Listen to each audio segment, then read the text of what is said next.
Boa noite, Rogério. Gabriel Sberry versus Esporte. Rogério, eu gostaria de perguntar a respeito da arbitragem, né? A gente sabe que teve dois lances capitais aí na partida, que foi a expulsão do Canu e o pênalti, né, no Bruno Henrique. E deu para ver você argumentando ali com o auxiliar. Eu queria que você falasse aí o que você tentou argumentar, o que você achou da arbitragem, né? E o quão decisiva foi para que o Bahia saísse perdendo no jogo de hoje. Olha, eu acho que eu não gosto muito de falar, eu raramente falo sobre arbitragem em entrevistas pós-jogo, né? Eu acho que isso é uma parte também do clube analisar, né? Com relação ao lance da expulsão, que foi, sei lá, 2 minutos de jogo, se eu não me engano, né? Eu acho que é claro que é uma jogada de dentro para fora, ele não está indo em direção ao gol. O árbitro tira o cartão amarelo e interpreta como exatamente o lance é. E vem uma nova. O VAR analisa e dá o cartão vermelho. Para mim é um lance clássico de cartão amarelo, como teria sido tomada a atitude a olho nu, visto no campo. Ele domina, o Gerson parte de dentro para fora do campo. Então esse lance para mim foi o principal do jogo, porque ele muda, deixa a gente com um jogador a menos, nos tira a possibilidade de estar mais próximo do gol, né? Então eu acho que houve um erro grotesco nesse sentido. O pênalti, eu acho que muito interpretativo. Eu vejo o lance assim, é um toque muito sutil, mas aí eu não vou entrar nessa discussão. Eu acho que quem tem mais câmeras para ver e tudo, o que passa no telão aqui não dá para ver absolutamente nada, não parece toque. Mas não vou entrar no mérito. O da expulsão, é um lance claro e manifesto de um jogador que está indo do meio para fora e não a direção do gol para fazer a finalização. Acho que o árbitro, nesse sentido, não se o árbitro, o conjunto, né, de uma maneira geral, o VAR árbitro, interfere de uma maneira direta no resultado. Boa noite, Rogério. Alan Santos, do BTB Esportes. Saiu muito essa semana na mídia sobre Operação Vasco. Santos foi até a CBF para também falar sobre arbitragem. Hoje, o Bahia, até o lance da expulsão, faz um jogo ok, dentro da sua proposta, dentro da sua estratégia. Quero saber de você. Você concorda? Você acha também que tá sendo beneficiado os times do Rio e São Paulo, do eixo Rio e São Paulo, e o Bahia sendo prejudicado?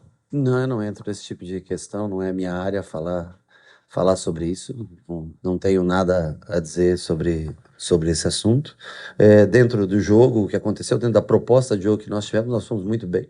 O Flamengo teve, logicamente, maior posse de bola e depois jogou 51 minutos com um jogador a mais, é natural até que tenha mais, mas não criou quase nada por dentro. Eu acho que se não tem a expulsão, não faria gol no dia de hoje. Nós tivemos algumas poucas chances, é verdade. Soubemos sofrer bem, mas fechar bem os espaços internos. Até no 11v10, eu digo para você que se acabasse empatado o jogo, não seria nenhuma surpresa. Então eu acho que nós fizemos dentro do que nós trabalhamos, que foi tentar compactar mais o time para sofrer menos gols. E trabalhar defensivamente as bolas paradas, eu acho que nós conseguimos cumprir. Uma pena é que teve essa penalidade, antes da penalidade, uma expulsão que prejudicou o jogo. Mas com relação a esse negócio de esquema, essas coisas, não, não, mas eu não tenho realmente nada a falar, não posso nunca afirmar qualquer coisa desse tipo. Rogério, boa noite. Bruno Castanho, Web Sport TV. Você chegou há pouco tempo no Bahia, né? O Bahia está na zona de rebaixamento ainda. O que pegaram do trabalho anterior, já que pega no meio do caminho, e as suas ideias, né? Para você estar como implementar, os jogadores estão entendendo já o que falta ainda para poder esse time decolar e sair da zona de rebaixamento. Obrigado. Eu acho que há tempo para isso, nós temos 13 jogos para fazer, nós precisamos de algumas vitórias, uns triunfos dentro desse trabalho para chegar à pontuação necessária, mas eu vejo um time bem organizado hoje. Eu acho que de boa intensidade que o time tinha, o time do Renato era um time de boa intensidade de jogo, um cara, pelo que tenho informações e pelo que eu vi também, de muito boa índole, né? Um grande profissional. E nós estamos aproveitando o que nós temos de melhor dentro da nossa característica de jogo, de ser um jogo um pouco mais de construção, um pouco mais até por dentro, mais posicional. E hoje faltou muito pouco, faltou se manter em 11 contra 11. Eu acho que já seria suficiente, no mínimo, para levar um ponto daqui. Eu não vi o Flamengo, lógico, depois que ficou 11v10, sim, uma uma oportunidade maior, logicamente, do Flamengo de vencer. Mas até com um jogador a menos, nós tivemos uma chance clara de gol, né? Uma chance bem... onde o Juba sai, uma pena que né, foi ele que puxou o contra-ataque com o lançamento do Biel. Se fosse ao contrário, cairia o Biel com a perna boa. E eu acho que foi um jogo justo da nossa parte, um jogo digno da nossa parte. O torcedor, eu acho que fica muito triste com o resultado, assim como nós ficamos tristes com o resultado, mas a gente vê coisas boas hoje de muito mais proximidade e compactação do time jogando contra o Flamengo aqui. Oi, Rogério, tudo bem? David Sharp do Antenados na Jogada. O Flamengo vive um ano bem complicado, todo mundo está percebendo isso, e você passou por uma situação relativamente semelhante, né?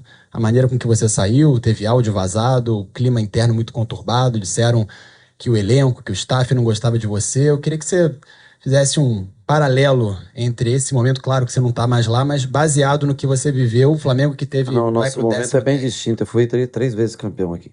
Esse é o primeiro detalhe. Quem sai 3 vezes campeão não pode pensar que você traz da mesma maneira. Outra coisa, eu não tenho nada para reclamar, só tenho coisas boas a falar das pessoas, dos atletas, da comissão que aqui trabalhou. A pessoa aí que você fala do áudio vazado, e você tem razão, eu não conheço. Essa pessoa eu cumprimentava na hora do almoço.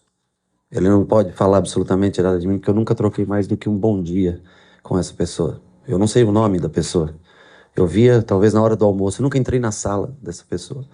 Mas isso é um outro problema. O que vale é a relação que a gente tem com as pessoas, com o clube.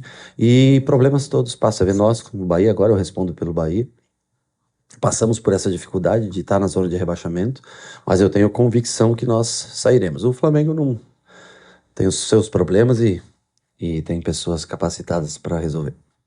Rogério, boa noite. Thiago Viva, JJ TV Esportes. Eu queria te perguntar em relação ao Biel, que foi um jogador que entrou no andamento do jogo. Queria saber o que você comentou com ele sobre a parte tática antes dele entrar com a função e sua avaliação para ele na partida de hoje. Ele mudou 2 vezes de função. Ele chegou a entrar pelo lado, depois ele jogou como 9, quando o Tassiano viu, já estava mais cansado. O Biel é um jogador que tem mais 1 contra 1, mais leve, né? Ao mesmo tempo não consegue tanto sustentar uma bola, por não ter a característica de 9, mas ele tem na facilidade do drible, né? Entra numa situação, ele e o Juba entraram juntos numa situação não tão favorável por estar com um jogador a menos, mas a intenção era deixar o time o mais ofensivo possível. Ele, depois que veio da lesão, vem melhorando. Eu acho que precisa ainda algum ajuste de parte tática, mas é um belíssimo jogador, tecnicamente falando, é um ótimo jogador. O Juba também vem nos treinamentos melhorando a cada dia e ele melhorando cada vez mais o entendimento do jogo, vai tendo cada vez mais minutos. Mas ele fez, uma função de lado. Depois eu trouxe o Tassiano para o lado, deixando ele mais solto à frente, porque ele é o jogador que pode decidir no 1 contra 1. Mas é difícil, porque tem uma dupla de zaga boa postada do outro lado, é difícil você ter as oportunidades. Ele acha muito bem esse passe para o Juba, né, num contra-ataque. E já mais para o final ainda nós jogamos mais com Jacaré e ele tentando pressionar um pouco mais alto em 2, mas aí começa a abrir pelos lados, ele põe, acho que Araújo e Cebolinha, né, um de cada lado, aí fica muito largo o campo para marcar em 3 só, mas são os riscos que você corre quando você tem um homem a menos contra um time como o Flamengo. Aqui, Rogério. Boa noite, Lucas Mal da Litoral News. O Cauli e o Léo Cittadini já estão passando por uma transição, já você vai poder contar com eles. Eu queria saber de você como você está para utilizar esses 2 jogadores, principalmente o Cauli, que é um dos principais jogadores do Bahia no campeonato, e os principais e melhores momentos do Bahia passaram por ele. Eu queria saber como você está para utilizar ele nesse restante de Campeonato Brasileiro. Nós estamos ansiosos para vê-lo também em condições boas de jogo, né? Era uma dúvida que nós tínhamos para esse final de semana, mas em conjunto, atleta, departamento médico e departamento técnico, nós achamos por bem não arriscar ainda esse final de semana. Eu tenho quase certeza, 99% de chance de ele estar presente com a gente no jogo contra o Goiás, que passa a ser uma final pra gente. E o Cittadini também sentiu dores ao longo da semana, treinou ontem, tentou treinar, e não conseguiu ter um rendimento que fosse suficiente para estar aqui no dia de hoje. Mas a gente espera poder contar com os 2 jogadores.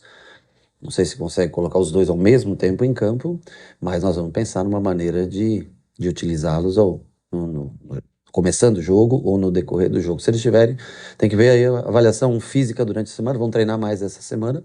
Eu acredito que estejam bem melhores e prontos para o jogo de sábado. Boa noite, Rogério aqui, Marcos Martins no canal da EQSRN.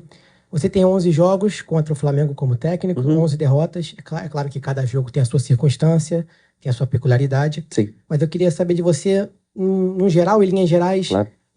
qual é a principal dificuldade de enfrentar esse Flamengo? A principal dificuldade é que eu me tornei treinador em 2017 e 10 dos 11 confrontos que você fala é de 19 para cá. Fora os que eu trabalhei aqui, jogando contra outros times, eu enfrentei um time que foi construído e que foi a melhor versão do Flamengo dos últimos anos. Então, há uma dificuldade realmente em enfrentá-los.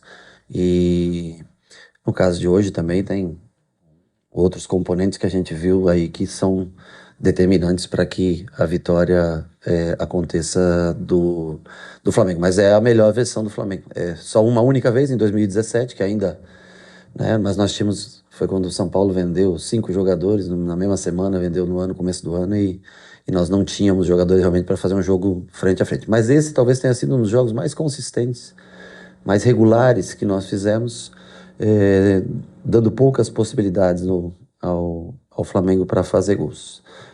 Mas é uma marca ruim, sem dúvida, né? É uma marca que, assim como tem times que você vence seguidamente, esse é um time que não temos tido sorte. Esperamos ter mais sorte nas próximas partidas.